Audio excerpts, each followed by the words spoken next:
Pablo Longoria était dans l'after, vous pouvez podcaster d'ailleurs cette interview d'1 heure dans laquelle il a été amené à réagir à la surdomination du PSG en Ligue 1. Surdomination dénoncée dans Rotten sans flamme par John Textor, le président lyonnais, on s'en rappelle. Longoria qui n'a pas du tout pris la roue du président lyonnais, relancé à plusieurs reprises. Il ne veut pas s'opposer clairement à Nasser Al-Khelaifi, même lorsqu'on lui a mis sous le nez la répartition du deal avec CVC largement en faveur du PSG, qui a dû toucher 200 millions, là où Marseille a touché 90 millions. Il ne s'est pas mouillé, Longoria là-dessus, mais ça relance le débat de fond. Est-ce que selon vous, pour le bien du foot français, Longoria devrait, dans les instances, davantage s'opposer à Nasser Al-Khelaifi et au PSG? 32-16 pour Allez, Jérôme, attaque là.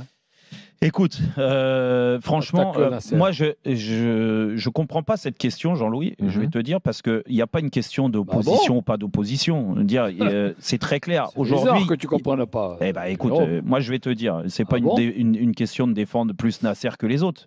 Je dis juste que je regarde ce qui se passe de bien aussi à l'étranger. À l'étranger, c'est des championnats qui valent plus cher que nous. Ils ont plus de moyens. Donc, il faut aussi regarder ce qui se passe. Et ce qui se passe en Italie, ce qui se passe en Angleterre, ce qui se passe en Espagne, ce qui se passe en Allemagne, c'est que moi, j'ai pas l'impression que les dirigeants des grands clubs étrangers soient en opposition pour défendre leur championnat. J'ai pas l'impression de ça. Mais nous, en France, il faut qu'on mette les clubs en opposition automatiquement parce qu'il y a des gens qui ont l'impression d'avoir la science infuse. Vu que ça va pas, il faut absolument opposer le plus grand club aujourd'hui en France, financièrement aussi, c'est le Paris Saint-Germain, aux autres parce que ça va pas. C'est l'OM.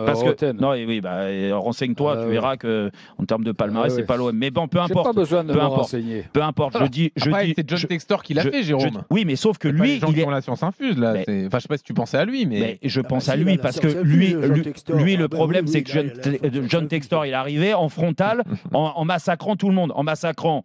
Ok, le président du Paris Saint-Germain, il n'y a pas de souci, en massacrant le président de la Ligue, alors qu'il est aussi intéressé parce que, à ce que je sache, il y a une société commerciale indépendante aujourd'hui et qui est très important. Et c'est ça qui, aujourd'hui, doit nourrir le football français, du moins, au moins des clubs professionnels.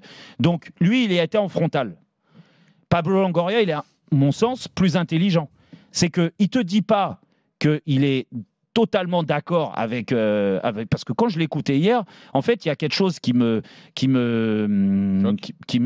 choque pas, mais qui va complètement dans ce que peut dire par exemple Daniel Riolo dans l'after ou toi Jean-Louis avec ta question, c'est-à-dire que j'ai pas l'impression que quand il parle de pousser pour avoir un contrôle financier très strict, ça veut dire ce que ça veut dire. Comme en Espagne, il l'a dit hier, j'ai écouté l'after. Voilà, donc ça veut dire quoi? Eh ben en fait, ça montre à quel point il est aussi en opposition avec le mode de fonctionnement aujourd'hui du football français. Ah, moi, je ne l'ai pas entendu comme ça. Eh ben moi, je l'ai compris comme ça. Moi, je l'ai entendu sur la multipropriété, ce que fait John Textor. S'il y a un contrôle plus poussé, notamment sur la valeur des joueurs et des transferts, ce sera mieux. Sous-entendu, tu ne peux pas faire ce que tu veux en transférant un joueur de Botafogo à Lyon au prix que tu veux. Tu as raison, John Textor est dans ce profil-là, tu as raison, et peut-être cité dans la phrase de Pablo Longoria, mais sauf que, je le sais parce qu'on me l'a dit encore, et j'échange aussi très souvent avec d'autres présidents, pas que Nasser Al-Khelaifi, comme tu le dis Pascal, mais j'échange aussi avec le président de l'OM, avec d'autres présidents, et le président de l'Olympique de Marseille, il me dit, quand cette phrase, elle sort, c'est aussi pour toucher le Paris Saint-Germain, pour montrer que, par exemple, s'il y a un contrôle très strict financier, comme c'est le cas aujourd'hui en Espagne, par exemple, eh ben, en fait, tu as interdiction de dépasser 100 millions d'euros de pertes. Et si ça passe, ça, par exemple, d'accord, au niveau des pertes, ben le PSG, ils peuvent se permettre de perdre parce que de toute façon, ils ont un tel moyen que tous les ans, si tu veux, ils remettent au panier, ils remettent au pot, il n'y a pas de problème et tout ça. Sauf que tous les autres clubs, ils ne peuvent pas faire ça. Ils ne peuvent pas se permettre d'avoir 100 millions, 150 millions, 200 millions de pertes. Et que si c'est très strict, si ce règlement, il passe et qui est poussé, et c'est vraiment ce que Pablo Longoria il veut mettre en place. Donc ça montre à quel point il est aussi en opposition, parce que tout ne va pas dans ce sens-là. Et s'il passe ça, bah, c'est une vraie victoire, je pense, pour beaucoup de clubs français. Ça, du moins, moi, bon, moi, je te dis, je l'ai eu longuement encore aujourd'hui. Il me l'a expliqué aussi comme ça. Et après, juste pour ça, c'est pour montrer qu'il est par moments aussi en opposition avec la façon de penser de certains, dont le président du Paris Saint-Germain, mais qu'il a aussi envie de fonctionner main dans la main avec le PSG, avec les autres, parce que quand ensemble ils arriveront à créer quelque chose, à avoir une vraie union, une grosse union, et ben c'est peut-être là que le football français ressortira gagnant. Et qu'il faut arrêter de penser que parce que les clubs français... Mais non, mais je te dis, il faut arrêter de penser que parce qu'il y a une rivalité sportive, elle doit aussi exister sur la rivalité financière ou la rivalité des instances. Mais heureusement que non. Jean-Michel. La rivalité financière, c'est pas une rivalité financière. En quelque sorte, oui. Non, mais Jérôme, oui. Tu n'es pas rival quand tu as 10, tu n'es pas rival avec quelqu'un qui a 1000. Ça, c'est l'histoire de la grenouille qui veut se faire aussi gros que le bœuf.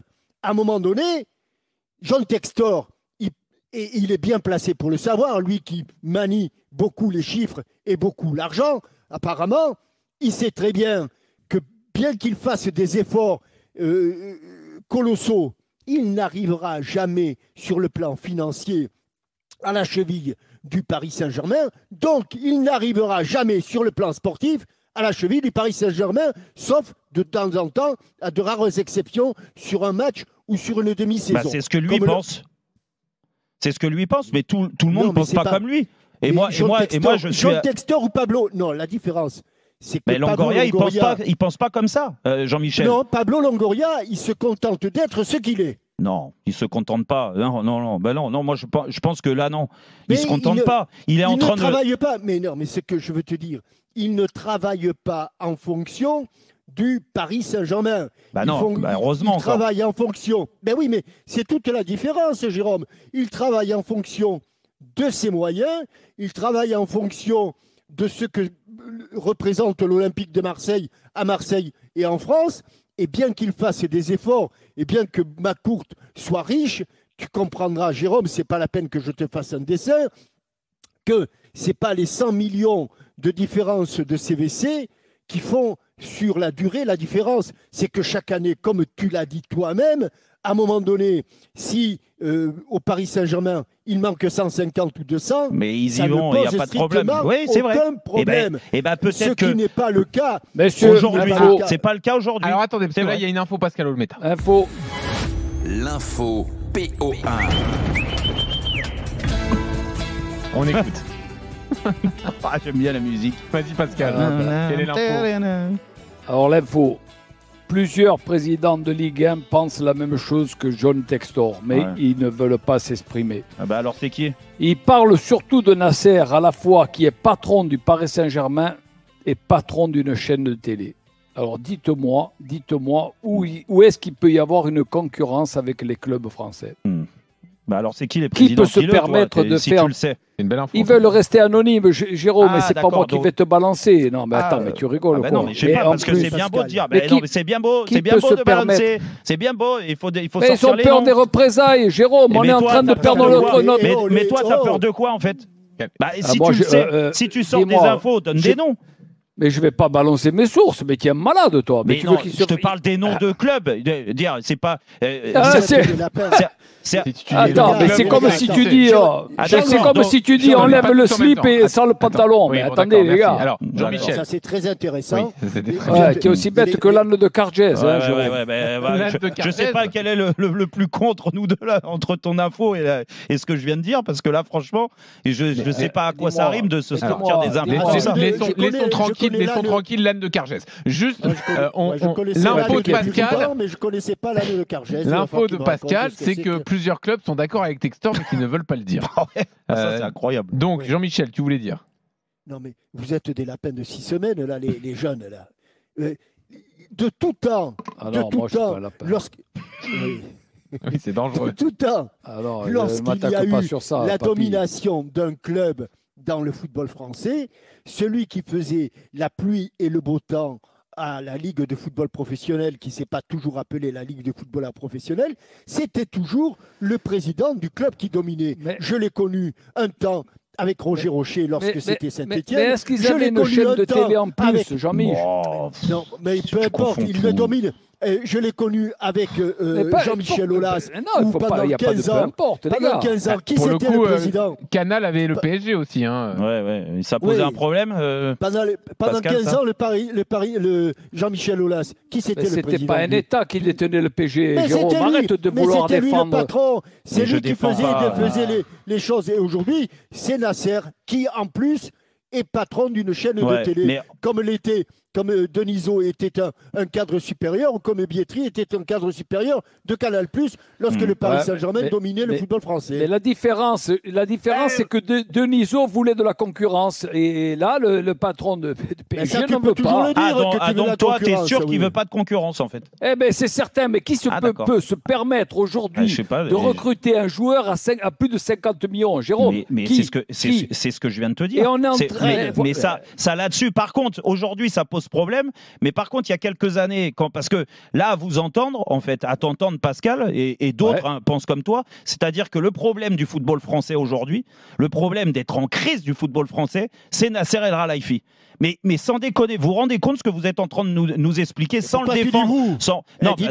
Non. Ben, vous, tout le monde aujourd'hui, ici, dans l'émission, très souvent, il se fait fracasser Nasser El Khelaifi, et on dit, et Pascal, là, vient de le dire, c'est-à-dire que, parce qu'il y a Bein, parce que c'est les Qataris, parce que ceci. Donc, en fait, le problème du football français, c'est le club ou les Qataris qui injectent le plus d'argent. C'est eux le problème. Mais pour retourner peut-être un peu le problème dans l'autre sens, peut-être qu'au bout d'un moment, il faut écouter un peu plus le fait que Nasser El Khelaifi a une position, et Jean-Michel vient de te le dire, Pascal, ça a toujours existé. Quand il y a un club dominant, ça a toujours existé. C'est toujours le président. Tu trouves normal que les clubs fassent la promotion du Qatar, toi? Tu trouves normal? Mais je te dis pas ça, je te dis juste que... Non mais Jérôme, non mais les gars, réponds à la question. Mais réponds à la question. Mais quoi?